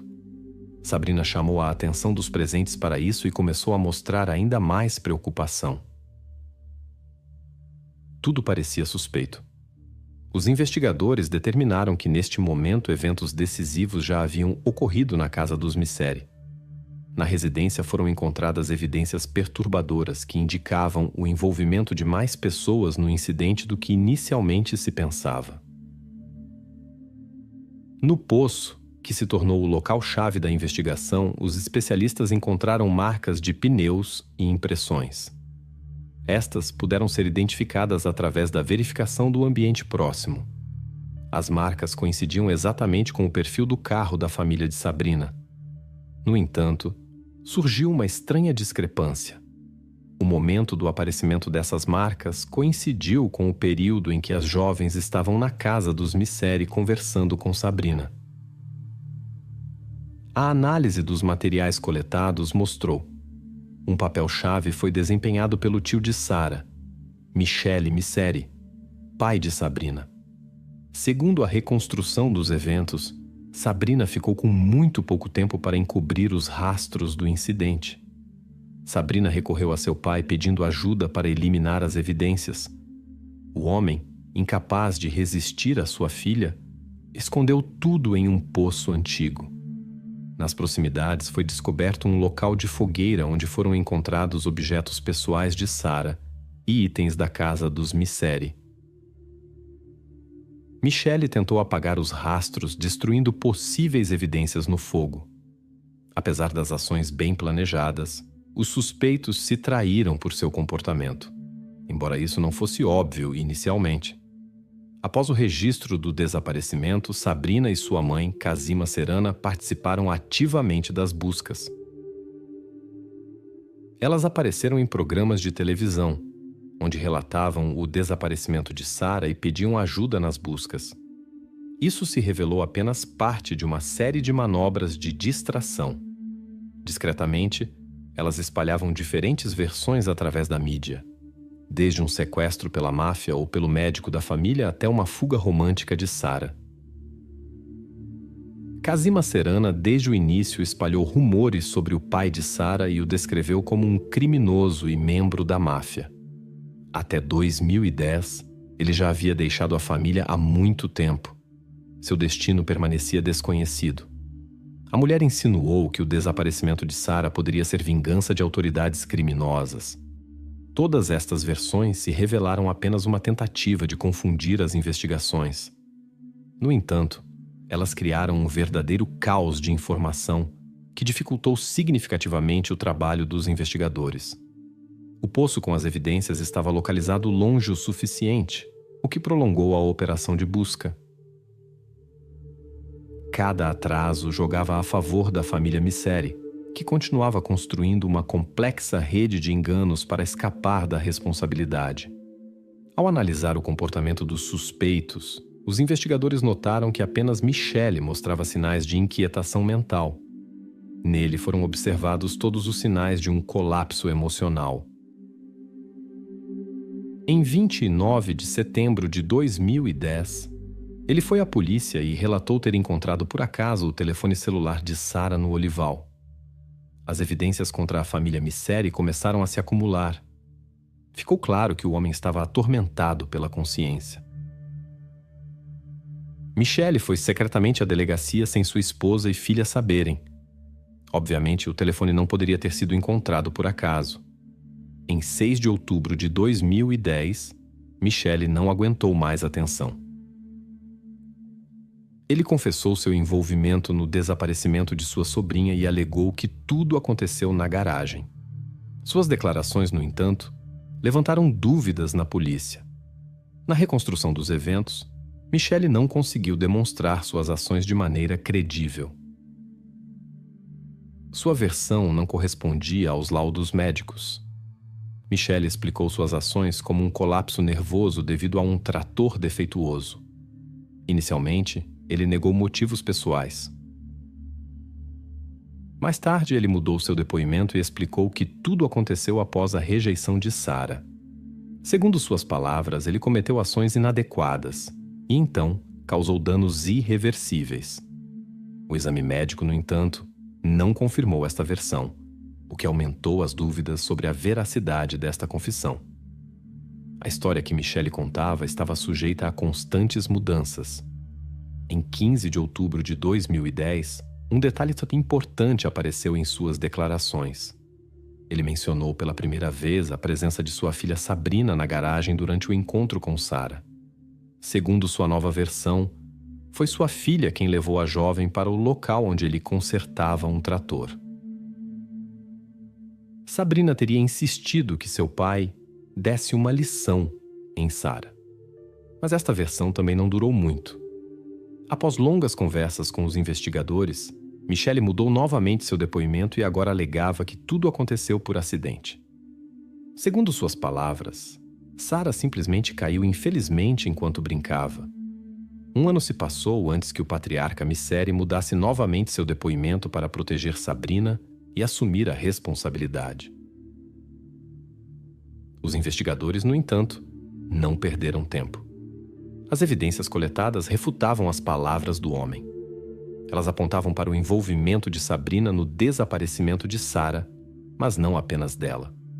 As investigações revelaram o envolvimento de pelo menos 2 pessoas neste incidente. Surgiu a questão sobre a identidade do segundo envolvido. A mãe de Sabrina, Kazima Serana, não atraiu a atenção dos investigadores por muito tempo, apesar de seu comportamento estranho durante as entrevistas televisivas. O exame médico mostrou que Sarah mal resistiu. Isso indicava ou a surpresa do acontecimento ou a presença de várias pessoas. Uma pessoa poderia ter segurado Sarah sem lhe dar chance de defesa. As evidências indicavam a presença de 3 ou 4 pessoas na casa. Sarah e 2 ou 3 outros envolvidos. Surpreendentemente, toda a família estava envolvida no plano de Sabrina. Isso foi confirmado pelas gravações das conversas telefônicas. Em 4 de outubro de 2010, poucos dias depois que Michelle entregou o telefone de Sarah às autoridades, Sabrina contatou sua mãe. Ela expressou preocupação com as impressões digitais nas teclas do telefone, que foram deixadas ao simular chamadas. As mulheres também discutiram sobre possíveis vestígios na casa e na parte de trás da garagem, onde presumivelmente tudo aconteceu. Para verificar as suspeitas, os carabinieri rastrearam os telefones de todos os envolvidos. Suspeitava-se que Sarah foi contida por Michelle ou Sabrina. A confirmação da presença de Cosima Serrana na garagem naquele momento foi surpreendente. Presumivelmente, foi ela quem não deu a Sarah chance de defesa. No dia seguinte ao incidente, 2 mulheres foram à área onde mais tarde uma evidência importante seria encontrada em um poço antigo. Elas explicaram sua visita com o desejo de ver o vinhedo que pertencia a Valentina Misseri, outra filha de Cosima. Sua explicação, no entanto, levantou dúvidas. O vinhedo estava muito longe e elas nunca o alcançaram. Em vez disso, as mulheres permaneceram nas proximidades deste poço e depois foram para um local onde, como se descobriu mais tarde, evidências importantes foram destruídas. Os depoimentos de várias testemunhas confirmaram a versão dos investigadores sobre o comportamento incomum de Sabrina após o desaparecimento de sua irmã.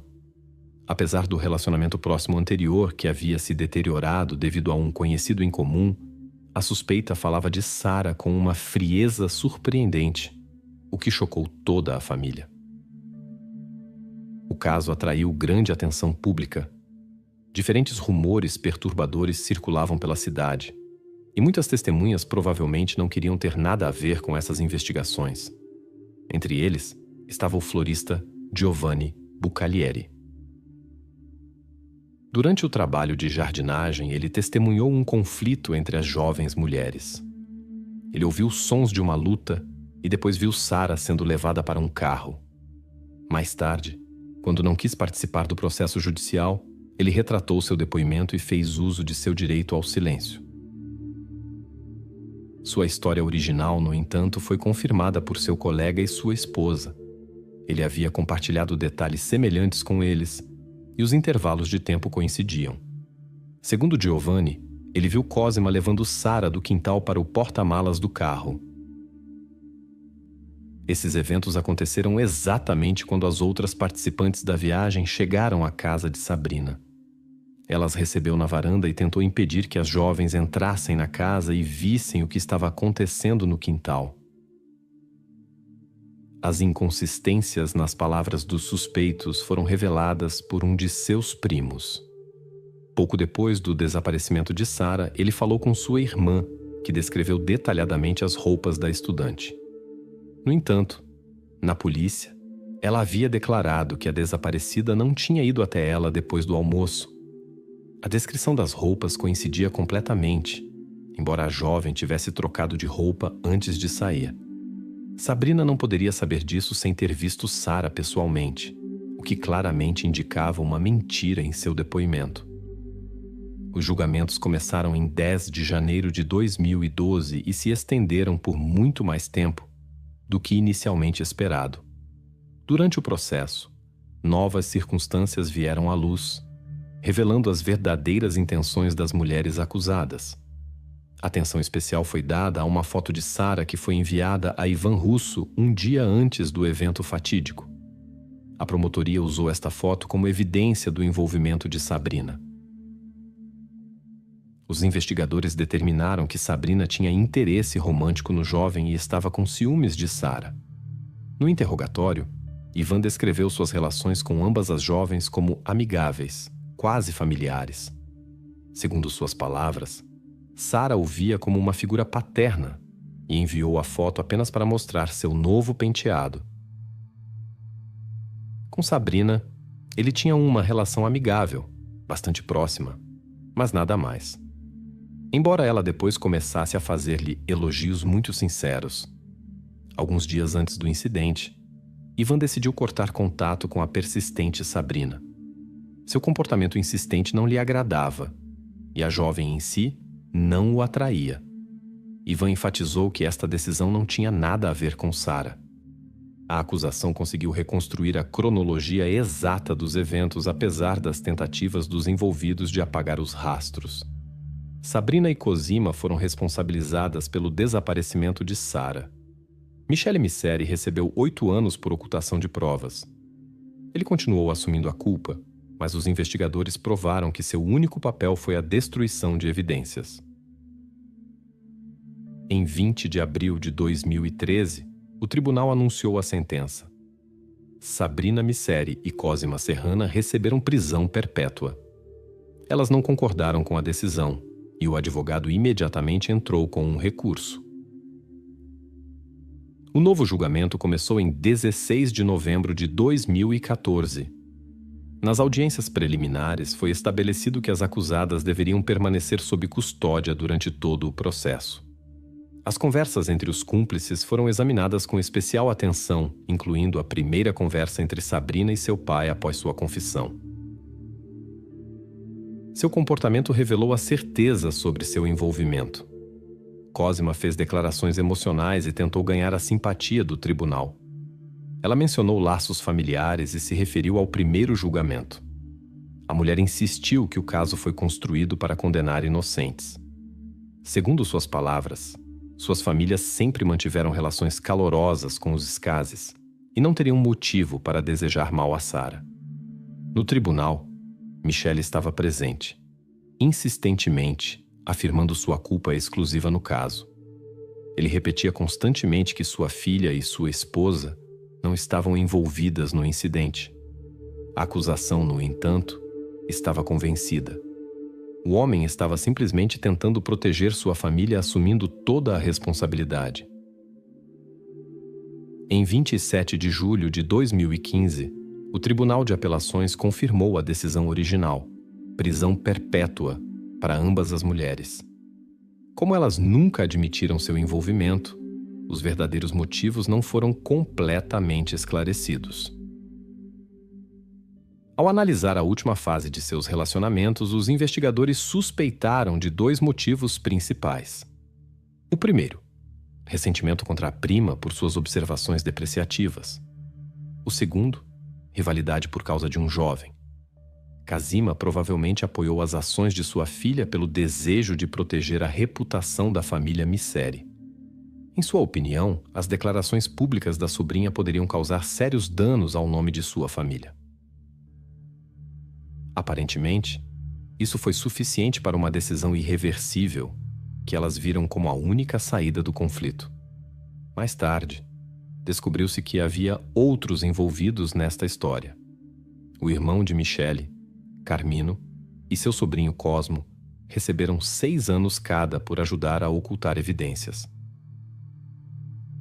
O ex-advogado de Sabrina recebeu 2 anos de liberdade condicional por cumplicidade.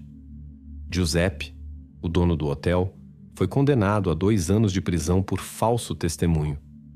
Outros 4 envolvidos receberam penas de 1 ano a 16 meses por cumplicidade. Em 2020, ocorreu o julgamento de Ivan Russo, aquele jovem que se tornou a razão da disputa entre as jovens mulheres. Descobriu-se que ele havia escondido a verdade sobre seu papel no incidente por 10 anos.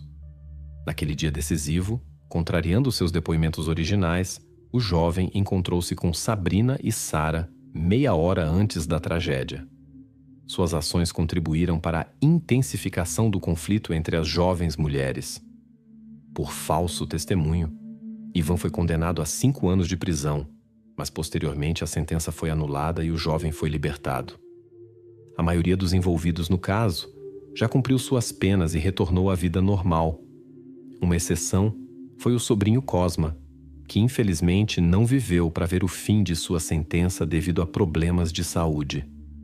Em fevereiro de 2024, Michele Misseri também foi libertado.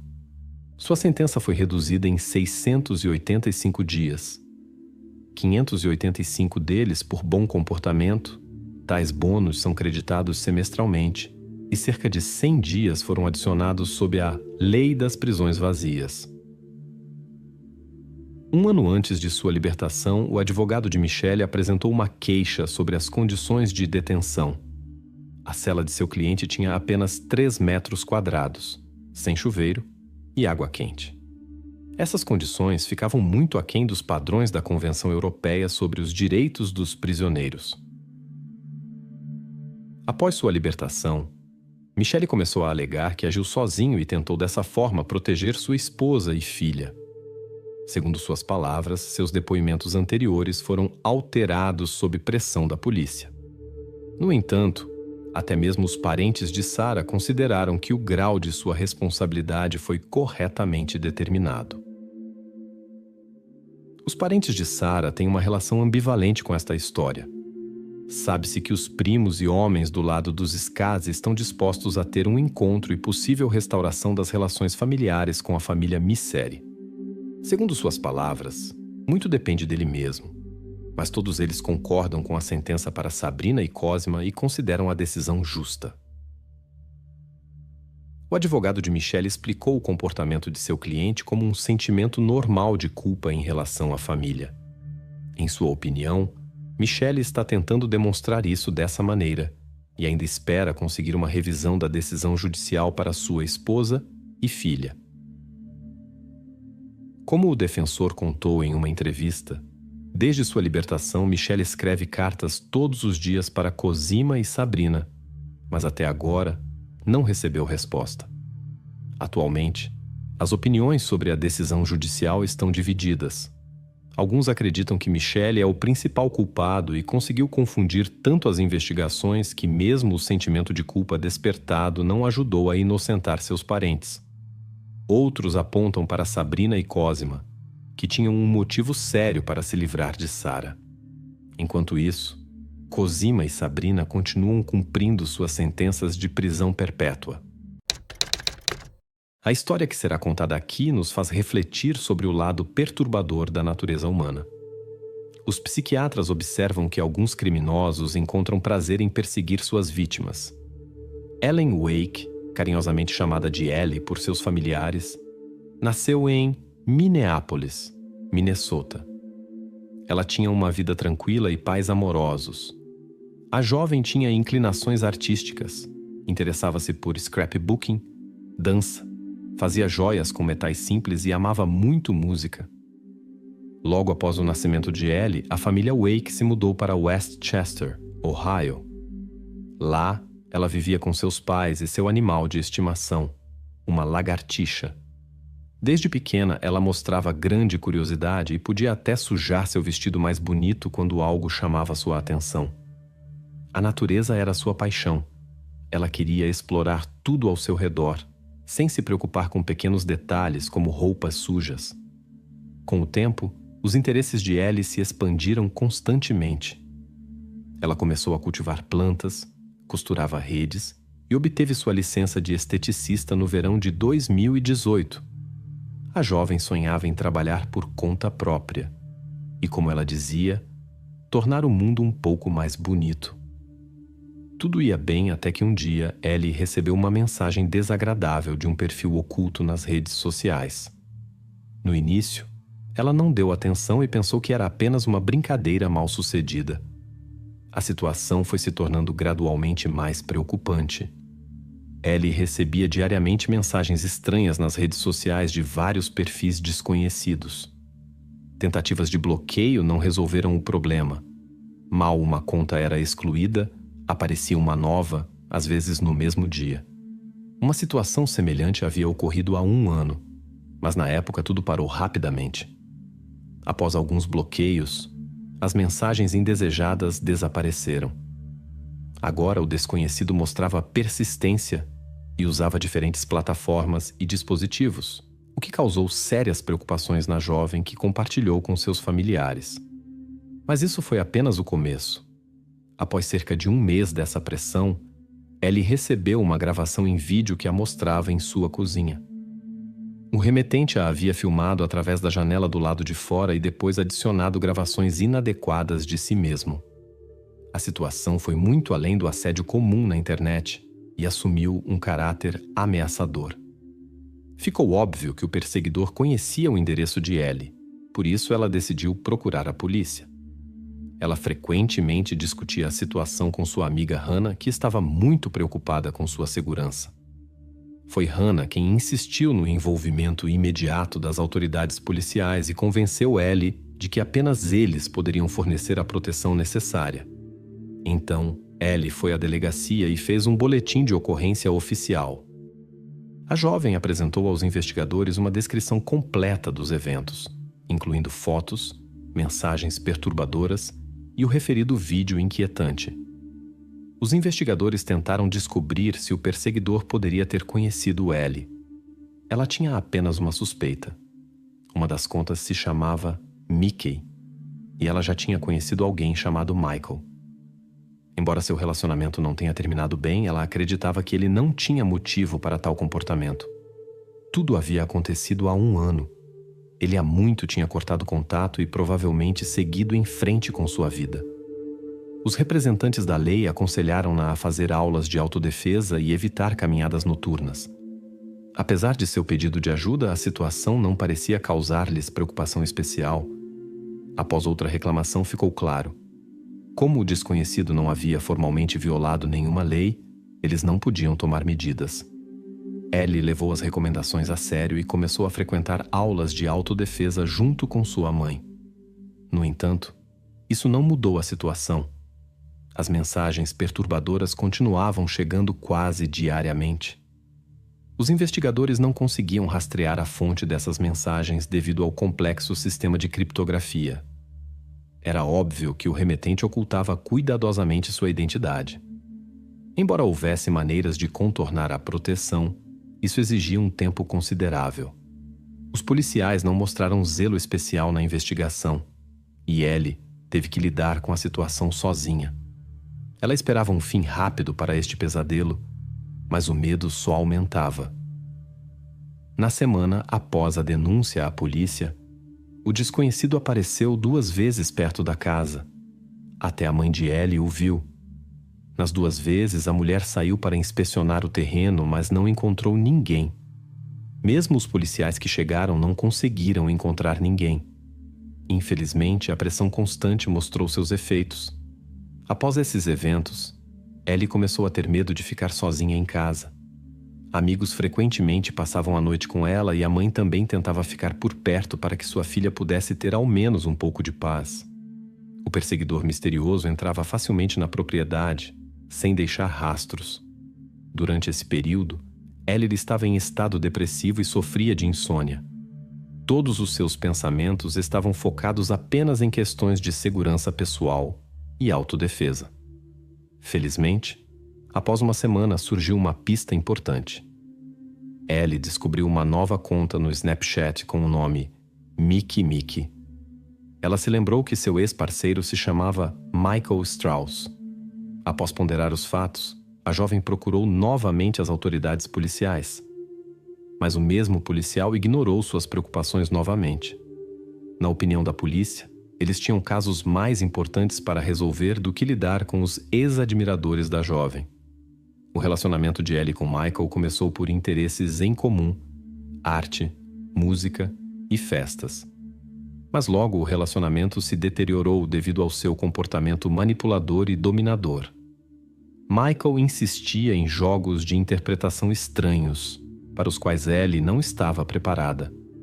Quando ela reconheceu os sinais de alerta, decidiu terminar o relacionamento após 1 mês. Michael reagiu inadequadamente e mostrou sua verdadeira natureza. Após uma série de mensagens desagradáveis, a jovem trocou seu número de telefone e o contato foi interrompido. Parecia que tudo havia se acalmado. Em 28 de julho de 2018, Ellie estava conversando com seu novo namorado Nate. Eles planejavam se encontrar, mas ela estava preocupada com caminhadas tardias. Nate ofereceu-se para ir até ela. Ele mencionou que deixaria seu telefone em casa e simplesmente bateria à porta. Inicialmente, Ellie hesitou, pois queria ficar sozinha, mas ainda estava preocupada com possível perseguição. Nate prometeu protegê-la e ela concordou. Naquela noite, Ellie estava cansada e queria descansar. Pela primeira vez em muito tempo, não havia amigos na casa. Ela realizou seu ritual habitual, verificou todas as portas e janelas para criar ao menos uma ilusão de segurança antes de dormir. Infelizmente, a jovem não suspeitava que não estava se comunicando com o verdadeiro Nate, mas com uma conta falsa que havia copiado completamente o perfil de seu namorado. Após essa noite, Ellie não deu mais notícias. Os familiares não conseguiam contato com a jovem, e a mãe, cheia de preocupação, recorreu imediatamente à polícia. A mulher estava convencida de que estava relacionado com um admirador insistente que havia assediado Ellie por muito tempo. Seu carro estava intocado em frente à casa, como se não tivesse sido usado no dia do desaparecimento. Na casa, não havia vestígios de sua presença. Telefone, redes sociais e cartões bancários permaneceram inativos. Os investigadores se concentraram na análise dos últimos dados do celular para identificar o perseguidor. Eles descobriram uma troca de mensagens com um certo Nate, cujo número estava registrado em outra cidade e era falso. A verificação do verdadeiro Nate provou sua inocência. O jovem tinha um álibi sólido para a noite do incidente. Ficou claro que alguém havia criado um perfil falso convincente, ganho a confiança de Ellie e obtido informações de que ela estaria sozinha em casa. O chip foi comprado através de um site especial, o que dificultou a busca pelo comprador. Após alguns dias, o dono do chip foi identificado. Como Ellie havia suspeitado, era seu ex-namorado, Michael Strauss. Infelizmente, 2 semanas de busca não trouxeram informações sobre o paradeiro da jovem. Ao verificar o passado de Michael, descobriu-se que ele havia acumulado uma longa lista de delitos ao longo de 10 anos. Entre eles estavam comportamento inadequado em público, distribuição de substâncias proibidas, manipulação de dados alheios e invasão de residências. Em junho de 2015, o jovem foi acusado de comportamento indecente em público, o que levantou dúvidas sobre sua saúde mental. Após uma avaliação médica, o tribunal ordenou tratamento compulsório. Mais tarde, ele começou a criar contas falsas em várias redes sociais, através das quais assediava muitas mulheres jovens. Todas as mensagens eram enviadas de sua cidade natal. De lá também foi registrado o último número do qual Michael contatou Ellie naquela noite fatídica. Significativamente, este número foi desligado exatamente no dia de seu desaparecimento. Em 24 de agosto, quase um mês após o desaparecimento de Ellie, uma descoberta perturbadora foi feita em um campo próximo à cidade. Isso aconteceu em uma estrada no distrito de Butler, a alguns quilômetros do local. As autoridades estavam convencidas da conexão da descoberta com o caso da pessoa desaparecida. O tempo e as condições climáticas dificultaram significativamente o trabalho dos investigadores, sendo necessária uma investigação especial.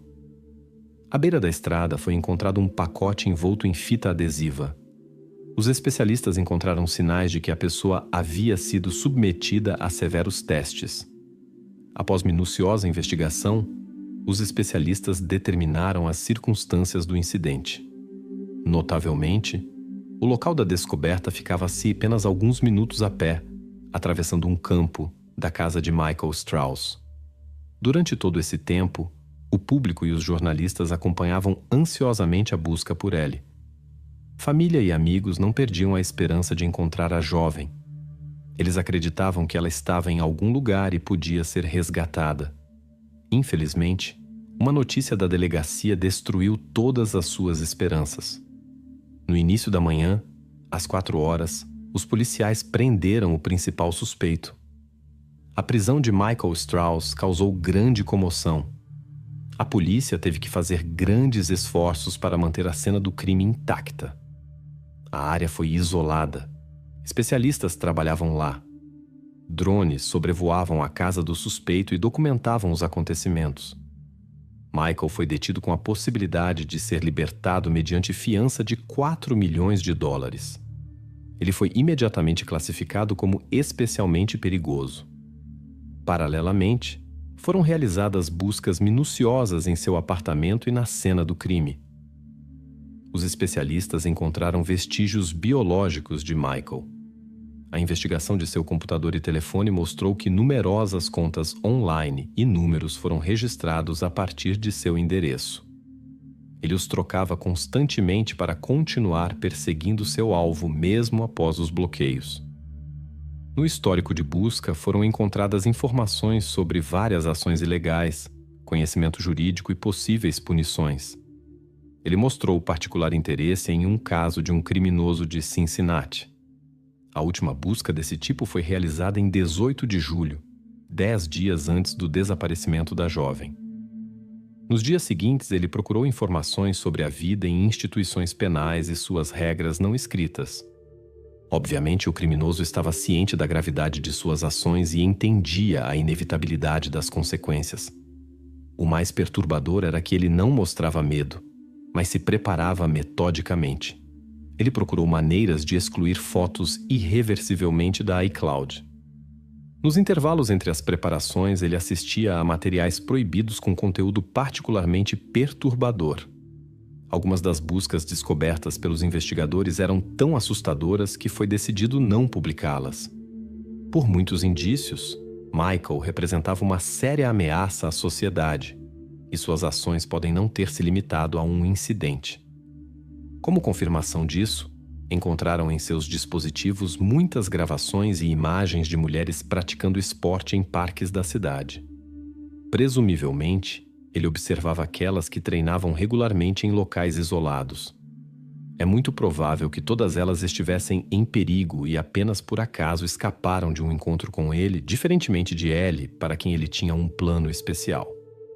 No entanto, os psiquiatras que examinaram seu comportamento também consideraram possível um cenário menos perigoso.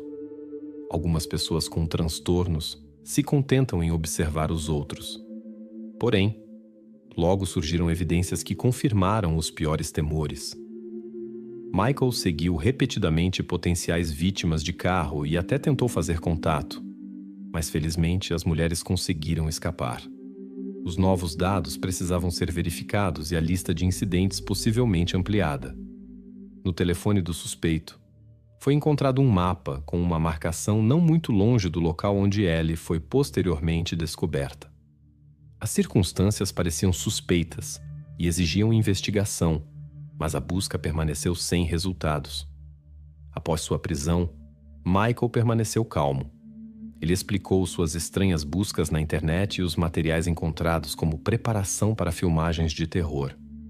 Segundo suas declarações, ele era fascinado por filmes amadores e sonhava em criar sua própria obra-prima.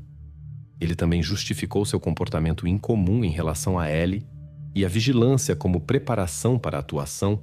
Supostamente queria escrever um roteiro convincente sobre um perseguidor, fazer gravações de teste e encontrar perspectivas favoráveis. Tudo isso, como Strauss alegou, era apenas um experimento criativo. Ele não havia avisado Ellie porque queria capturar suas emoções sinceras durante os eventos. No entanto, a acusação chegou a uma conclusão completamente diferente. As provas decisivas foram objetos encontrados pelos investigadores no quarto de Michael. Lá encontraram os documentos de Ellie, uma mecha de seu cabelo e um colar rosa. Os pais identificaram a joia e confirmaram que a jovem nunca atirava. Os investigadores experientes notaram que os objetos encontrados se assemelhavam a uma coleção de lembranças. Sabe-se que alguns criminosos guardam objetos pessoais de suas vítimas para mais tarde recordar seus atos.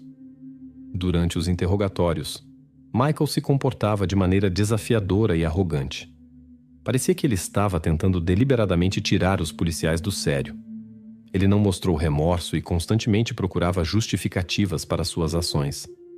Michael alegou não entender por que o incidente aconteceu perto de sua casa. Segundo suas palavras, Ellie teria deixado todos os objetos encontrados durante seu relacionamento. Naturalmente, isso era uma mentira. A jovem nunca tirava suas joias e sempre carregava sua carteira de motorista. Felizmente, Sob a pressão da investigação, o suspeito começou a dizer a verdade. Após várias horas de interrogatório, Michael mudou seu depoimento e descreveu o ocorrido como não intencional. Segundo sua versão, ele havia combinado com Ellie de fazer um filme de conteúdo especial, pelo qual prometeu uma grande quantia em dinheiro. No dia de seu desaparecimento, ele foi até sua casa e bateu à porta. Após uma breve conversa, Ellie saiu, envolta em um cobertor. Michael explicou isso como seu desejo de se esconder dos olhares curiosos dos vizinhos.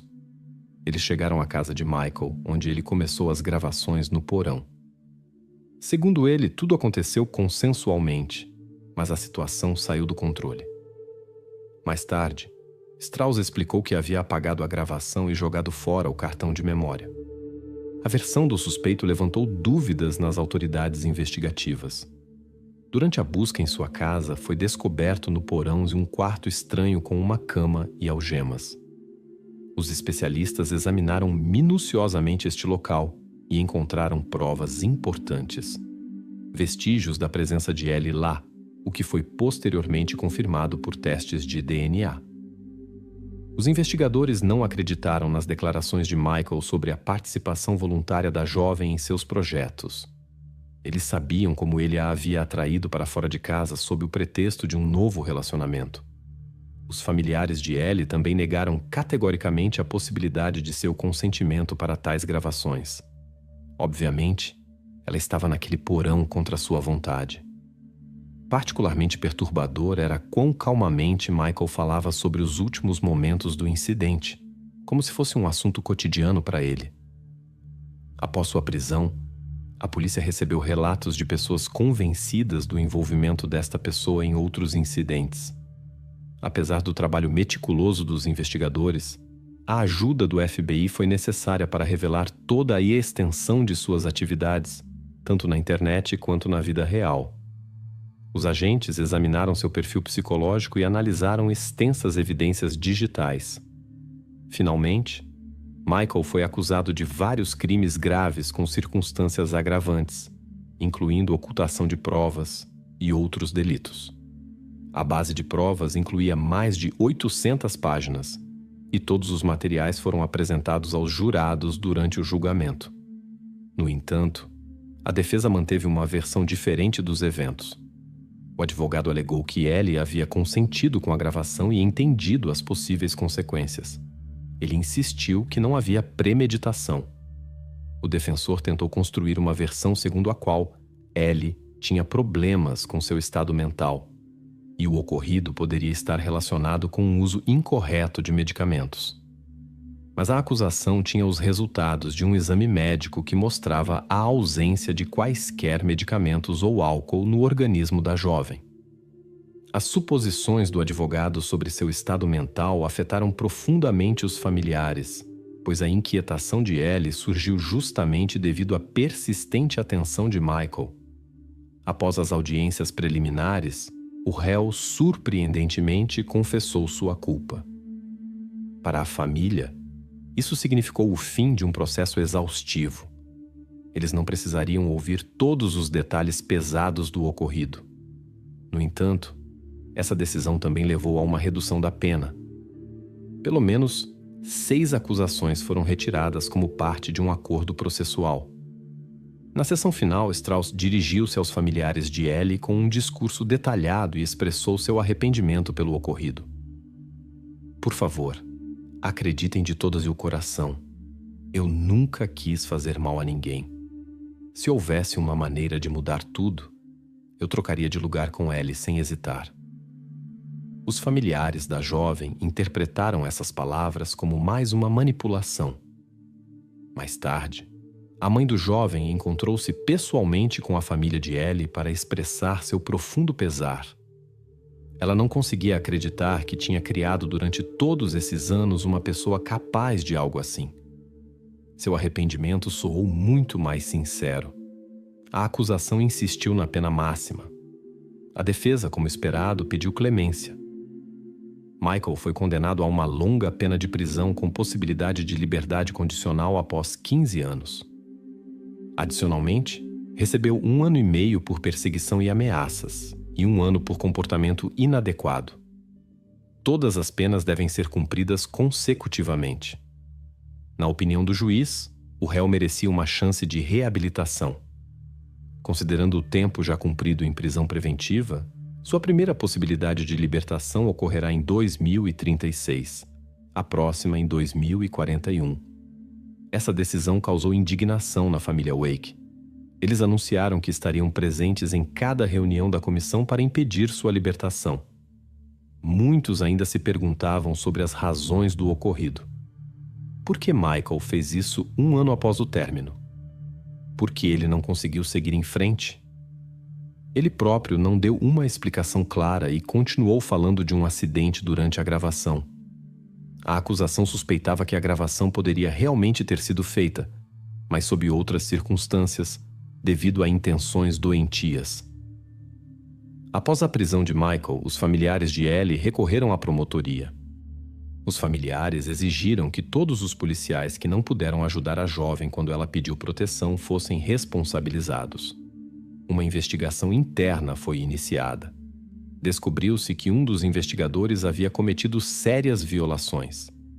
Ele não realizou documentação adequada nem uma investigação completa das denúncias de perseguição de Ellie.